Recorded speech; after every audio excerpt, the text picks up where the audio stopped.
This week on Inside the Issues, I speak with Gregory Chin on China and international monetary power. Hello and welcome to this week's edition of Inside the Issues, a CIGI online podcast.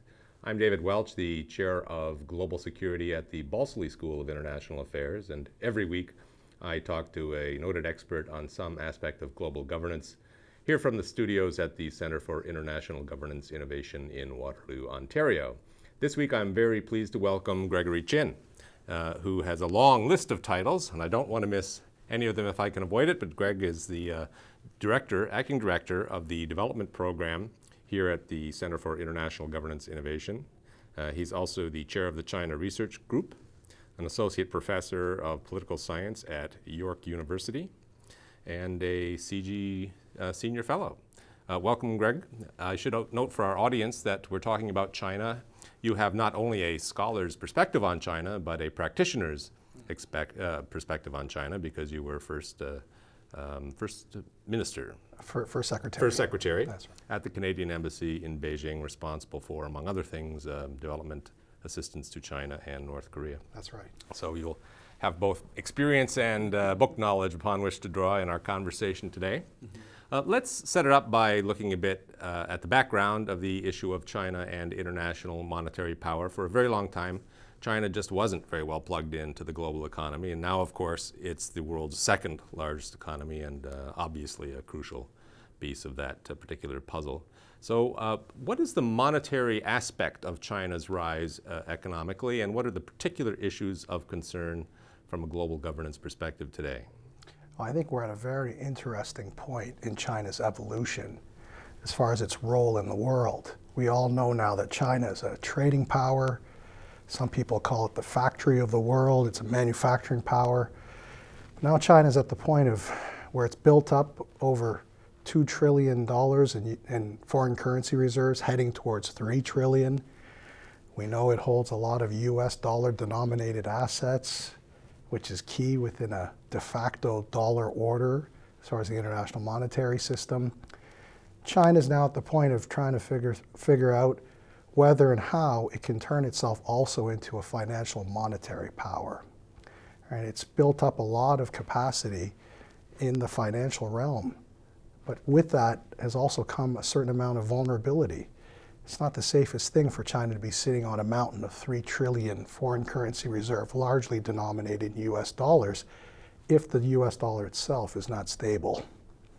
And so China now is having to think through how should it secure its growing national economic capabilities moving into the future. So most of China's international trade takes place in US dollars. That's right. That's been the long history. Even regionally. That's correct. And so now the question is how can China diversify and some of its trade into other currencies? Does it try to support regional currencies, like an Asia regional currency, something similar to a euro for Asia? Or does it try to internationalize its own currency, use its own currency for trade settlement? And we see this now definitely for sure happening with China, especially in Southeast Asia and other parts of neighboring countries in Asia around China, where the Chinese government, the central bank, has established relations between Chinese banks and Chinese exporters and importers and their foreign counterparts to begin settling their trade accounts using the Chinese currency and at times the currency of the country that they're trading with. And how much of the time are they actually doing that now? Well, some people say it really depends. It's case by case, but in some cases it's almost up to about either 10%, 20% of the trade. Right? And part of that is it's actually grown quite rapidly. In some countries, especially in Southeast Asia, there's actually a lot of demand for traders to want to hold renminbi now, especially if everyone is assuming that if there's going to be revaluation of the renminbi, it's only going to go upwards in value rather than down. At the same time, when everyone is speculating that the US currency probably would go down relative to the Chinese currency. Right? So this is where you can see that traders themselves, commercial actors, actually have a lot of incentive to use it. But what they want to know is that the renminbi that they're holding can actually be used long-term to settle trade accounts. And then now Beijing is also trying to think through other incentives, such as creating offshore bond markets that are also denominated in renminbi, such that traders will want to store some of their value that they've built up their profits also in renminbi. Now, for those of us who don't know all of the intimate arcane details of Chinese financial arrangements, Right. Could you explain for us how it works? Essentially, there are two Chinese currencies, right? There's a yuan and a renminbi. One is essentially a domestic currency used internally. Neither floats. Neither floats against foreign currencies. That's right. See, basically, the yuan and the renminbi are the same currency, but two different names. But what you're pointing out, which I think is very important, is how in this experimentation of gradually internationalizing the renminbi, the Chinese central bank is actually trying to create two spheres of operation, two spheres within which the renminbi flows. A domestic flow of renminbi, and then a kind of international market and flows of renminbi. And the trick for the Chinese government, because they want to maintain control over money supply in both realms, is how to gradually increase that international flow of renminbi without it flowing excessively back into the domestic flows. Because this has to do with their control of overall money supply, which is linked to the issue of controlling inflation, right? Rising costs inside China. Because ultimately it all goes back to national economic stability and security. And keeping people domestically happy. Exactly. Now, the fact that it doesn't float, that's problematic for foreign countries because the government pegs the exchange rate. Many people would argue it's pegged it artificially low. Right. To provide an advantage for Chinese exporters. Is there any disagreement on that? I'm just curious to know whether there's any longer any debate about that. Chinese government recently made some adjustments, but not as much as most people had requested. That's right. I think at a more fundamental level, you see, the Chinese government gives, the official position is that clearly the Chinese government does not manipulate its currency, keep it artificially low. At the same time, in conversation with central bankers around the world, there is some recognition that perhaps China can gradually expand the floating range within which the renminbi can float. And so they've been gradually expanding. So it's a managed float. It's not fixed currency. There was, during the global financial crisis, they did refix the value of the renminbi to the dollar. But since 2005, that's when China took its currency off the fixed arrangement vis-a-vis the dollar. It's been within a managed float. Then the question is, how far does it float? And this is where the actual valuation of exchange rate, it's not a pure science. And so some could say, well, it might be undervalued by 10% or 20% or 30%. It's hard to say. It really is hard to say. Well, you could let the market decide. That's right. You could have a full float. Yes. Is there a lot of international pressure for that, or a lot of domestic demand for that? There is a lot of international pressure for that. Domestically, yes and no, because there are some industries that will benefit from a more flexible exchange rate, and then some that won't benefit as much. And so it really, there's a number of interests, and really inside China, it's hard to know exactly, all the way down to the level of farmers and workers, what will be the impact with a more flexible exchange rate. And that's really where the rubber hits the road as far as decision-making of the Politburo Standing Committee in China. A great deal of uncertainty. Exactly, that's right. Very good. Well, we'll be back in just a minute with Gregory Chin to talk more about China and international monetary power.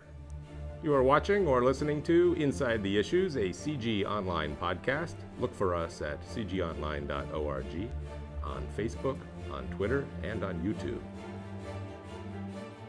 Welcome back. Gregory, let's talk a bit more about the background. Now, the monetary issue is only one international political economy issue here.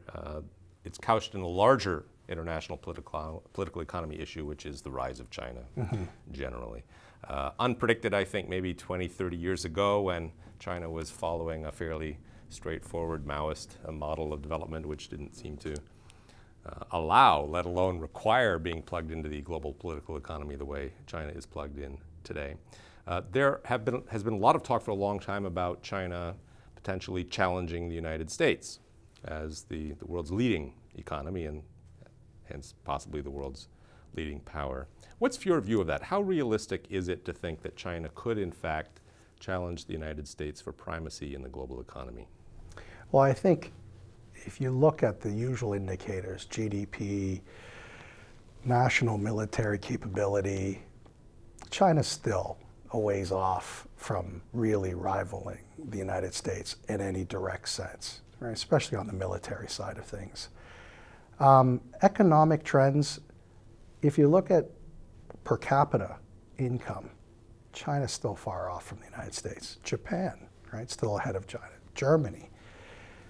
But what makes China interesting is aggregate power, right? That they have a strong state that can provide a kind of organizational advantage, a party state, right, is what people often think of.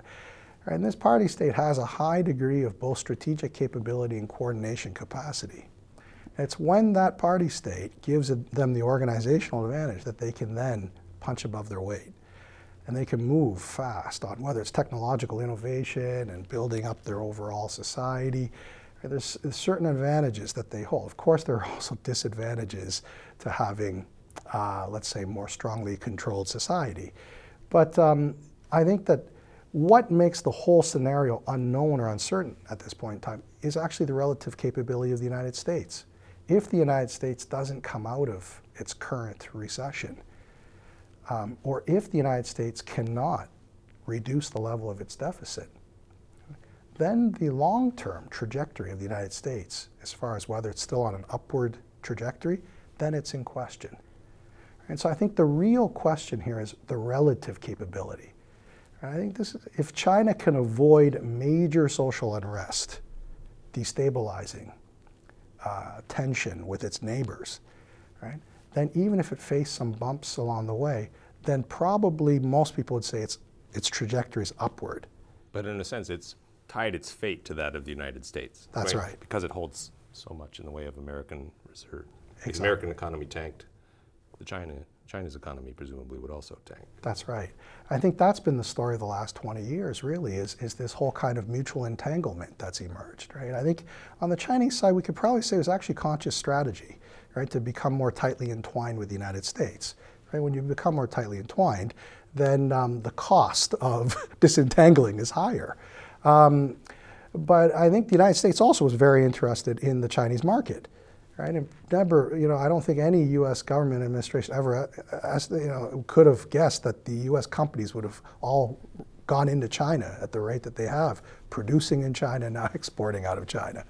So that's right. They're both very intertwined. At the same time, I think out of this global financial crisis, there is recognition on the part of Beijing of the vulnerabilities entailed in this strategy. And for a long time, including things like buying more and more U.S. debt, was to try to keep that G2 or kind of growing complex interdependency, as we call it in international, more closer and closer and closer. But one of the things that the Chinese have discovered now is that, contrary to international relations theory, even though there's deeper and deeper interdependence, there's actually more and more tension, not less. Right? So it's a very interesting conundrum, isn't it? Wait, so the arguments are over what? The tension is a function of disagreement over Chinese domestic policy, China's role internationally, American fiscal responsibility? That's right. Some combination? That's right. I think it seems to coalesce around the whole trade tensions, the trade imbalances, right, and the debt that's been built up in the United States, and the feeling that somehow it's not a level playing field of competition for both sides. And so I think that that's where a lot of it comes down to, is that the tensions, the recurrent tensions in the economic relations. It's not really that much on the political, military, geostrategic side. Of course, Taiwan flares up every once in a while. But that seems to be, China and the U.S. both are part of the NPT, right? They're both play, it seems to be, they seem to both more or less hold similar values as far as non-proliferation, dealing with terrorism, these kinds of issues. It's really on the economic side. And also things such as the contest over oil, natural resources, right? Energy. So we see trade and energy appear to be flashpoints. Right. Now, we know that the United States professes belief in liberal economic theory. And according to that story, poor countries begin to grow by developing industries as a result of low factor costs, exporting to richer countries. And over time, wealth redistributes itself and labor costs, factor costs will rise. Singapore, Taiwan, South Korea, Japan, for that matter. So why aren't Americans happy to watch this story play out with respect to China? Why can't they just be patient and give China time for its own costs to rise as a result of its own development? That's right. I think this is that's a great question, David, because for a long time, the objective of the United States, its strategic objective was to integrate China into the system. That's actually happened. China's very integrated into the system. It's part of the global market. But I think the United States never calculated that how well China would actually do as far as a relative sense, relative to the United States in this kind of scenario. And I think now what's happened is one could suggest through perhaps some mismanagement, macroeconomic mismanagement on the side of the United States, including getting into some very costly wars for a long period of time where there isn't necessarily a lot of direct economic payoff. I think this is where the United States has, in some ways, allowed the advantage to come out on the Chinese side. And so now I think the United States is actually in a situation where they brought themselves to the point where China actually has such a degree of relative capability. The United States actually now is having to think through power sharing. Right? Now they're talking to China about burden sharing. Right? That's the whole discussion, is burden sharing. We got to get China to be a principal stakeholder in the system, responsible power, all these guys, do burden sharing. The Chinese are saying, okay, burden sharing, but what about power sharing? Right. And I don't know, you know American history better than I do, especially political history. Is the United States, how much, if we look back at history, how are they prone to power sharing? It's not a well-formed habit, I'll put exactly it that way. Right. Yeah. We'll be back in a moment with Gregory Chin to talk more about China and its international economic rise. You're watching or listening to Inside the Issues, a CIGI Online podcast. Look for us at cgonline.org, on Facebook, on Twitter, and on YouTube. Welcome back. Let's step back and look at the global governance dimensions of China's rise. Obviously, when there's such an important imbalance economically in the world and potential rivalry between two very powerful countries, it's going to pose problems for small countries everywhere. So there is clearly a global governance issue. How would you characterize the global governance challenges for managing China's economic rise? Yeah, I think the major challenge is examining whether and encouraging China to step up as a global actor. Right? China's been very successful in securing its own national development over the last 30 years. It's brought itself to a point now where its weight is such in the global economy that many other countries and states around the world are looking to China to do more, to take on a greater role in helping to manage the system. Right? And I think the real challenge now is whether China can be encouraged to play a greater role beyond securing its own interest, actually thinking about the greater good. And along with that, though, as China, I believe, assumes that role more and more, and I think it's facing a lot of pressure, especially externally, to contribute further. And I think it actually is stepping up. It's gradual. But as it does that, the Chinese will naturally want to also have a greater hand in shaping the norms, the rules, the principles, the standards that govern the world. And I think in that sense, the real challenge of the future is, can we work towards new consensus? If new consensus needs to be brokered, even if we're working towards reforming the existing system rather than holus bolus changing everything, can we build the new consensus, political consensus, economic consensus, diplomatic, where very different civilizations can come together and work towards common ends? What kinds of rule changes would the Chinese government like to see? If they had their way and they could design global order, how different would it look from today? Yeah, some of my own research has tried to track China's changing behavior and a more proactive stance that it's starting to take in some of the major international institutions, whether it's the UN, the Bretton Woods institutions. And I think China probably would like to get the world community to focus more squarely around solving common problems or challenges, rather than, let's say, projecting what are promoted by some parts as universal norms, let's say. Right? So responsibility to protect, for example, is probably something that the Chinese are less interested in. But they have actually moved quite far since 2005, when this was brought in officially in the UN system.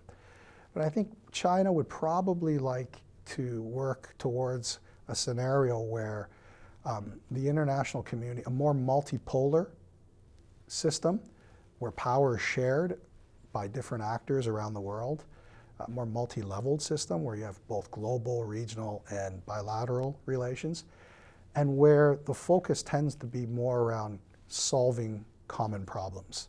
So whether that might be terrorism, for example, or energy supply, or food supply.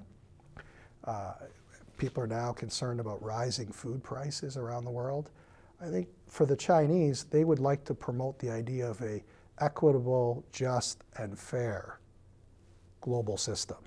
So what would that actually mean? That's where the real, as they say, devil are in the details. Right. But the stereotype is that China is among the most conservative states in the world, at least in terms of respect for state sovereignty and state prerogatives. That's right. Are concerned. Yeah. So I suppose one way of saying it would be to say that China is very status quo oriented, and what they would like to do is avoid dramatic evolutions in the rules of the game internationally. They'd like to put the brakes on liberalization, sort of a spread of universal norms, responsibility to protect. Is that your understanding, that they're happy with the current global order more or less?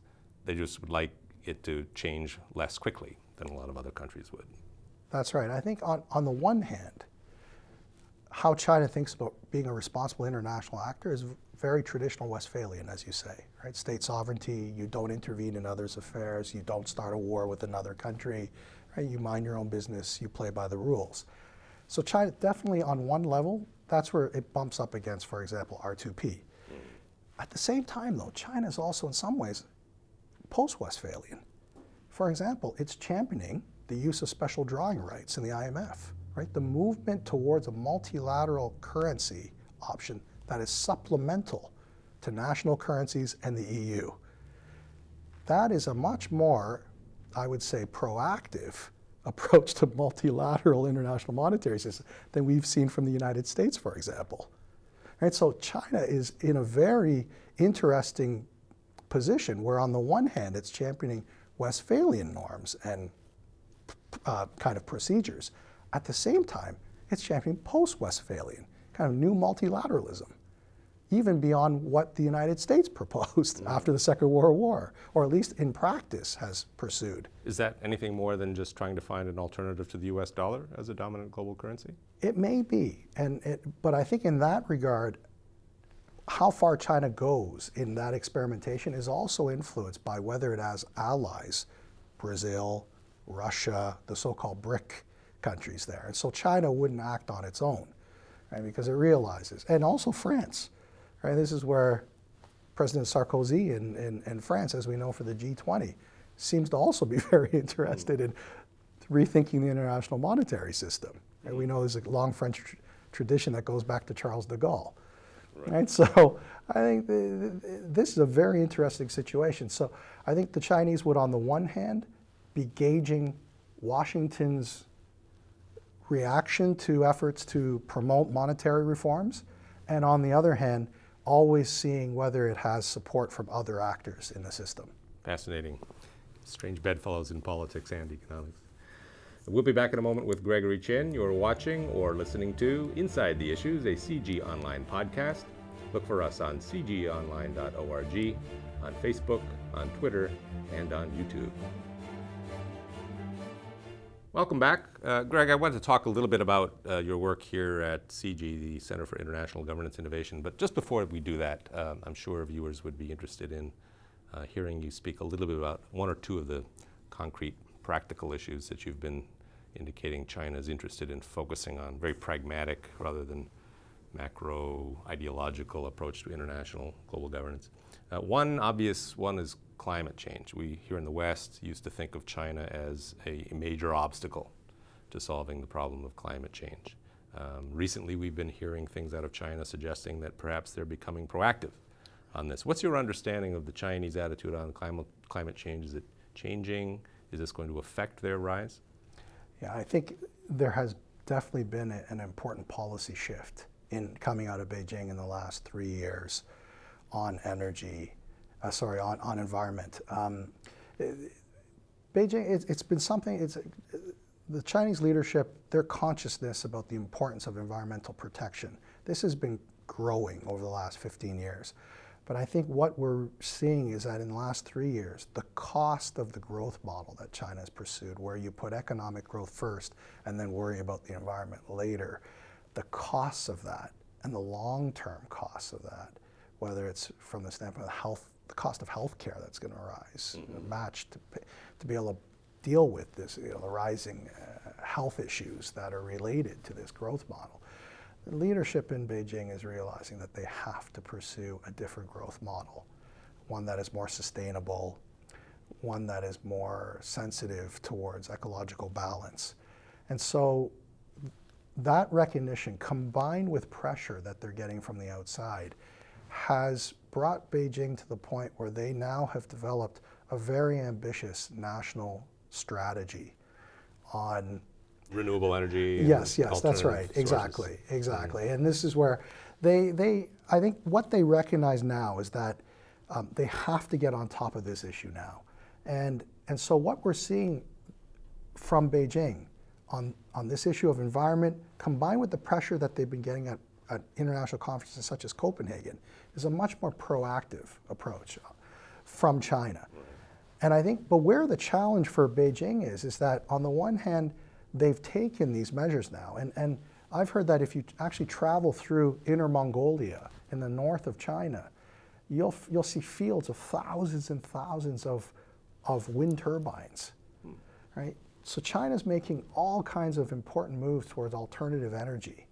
And they're investing in clean technology, alternative energy, in ways that actually far exceed almost any other industrial country. And there's the capacity again of the command exactly, state, that's the right. party model. That's right. Once they make a serious decision, they can move very quickly. Now, this old development model you mentioned, grow first and worry about the environment later. Right. Of course, that's what we all went through here in the West. That was the orthodoxy for the longest time. Now, here at CIGI, in the development program, I imagine you're trying to work out alternative development models. Can you tell us a bit about the broader CIGI development program research agenda? Sure. Well, I think for CIGI, this is a really exciting time for our global development program, because we've never had one before. We've had research that has looked into economic development. A number of CIGI distinguished fellows have worked on this area. We've never had a self-declared development program. And so we're really at the beginnings of developing a program on development. And we're at the exciting stage now of trying to figure out a strategy. What should CIGI be doing as far as contributing to development, global development? Because there's a number of other actors out there already in the world. The World Bank, CETA, IDRC, North-South Institute, just in Canada I'm listing, and in the United States, Center for Global Development. And these are actors that are already very established. So the interesting question, what can CIGI contribute?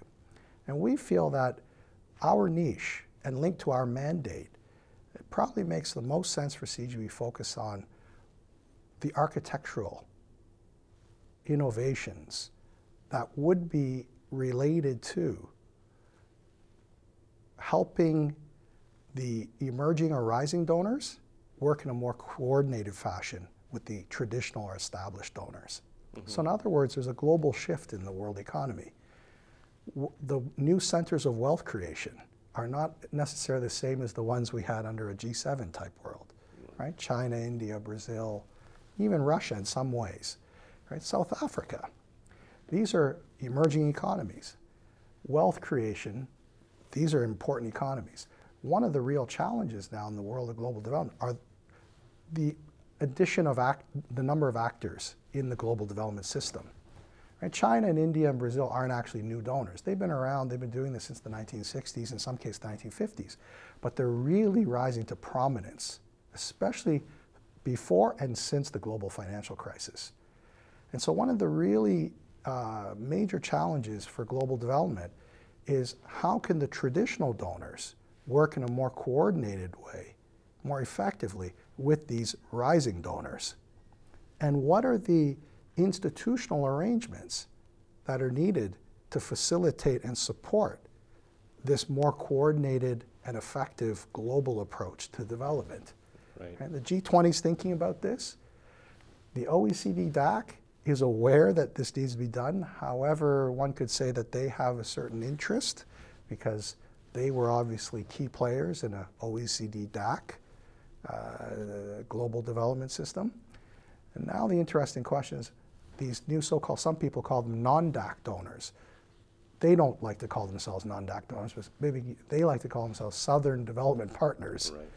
Right? But how do we work together in a more effective way? Right? CIGI, I think, is very well situated to think through options, policy options for better coordination, for more effective global development, the architectural adjustments that go with it. In other words, from political science language, institutional arrangements, new that are probably needed to go with, to accompany the shift. And one theme in particular that I think CIGI is very interested in is the question of innovative financing for development. Because in the late, about 5-6 years ago, we had the Monterey conference on development financing. The international community got together, they signed a number of agreements. Everyone walked away, went home, and very few of those commitments were met. Right? And so therefore, one of the things that's really important is not only the distribution of benefit, but also the source of financing. Where will the wealth come from? How much of a factor in your program is trade? Trade is also an important issue because some people think about the question of trade and development. Right? And this actually cleaves nicely with our China program here at CIGI.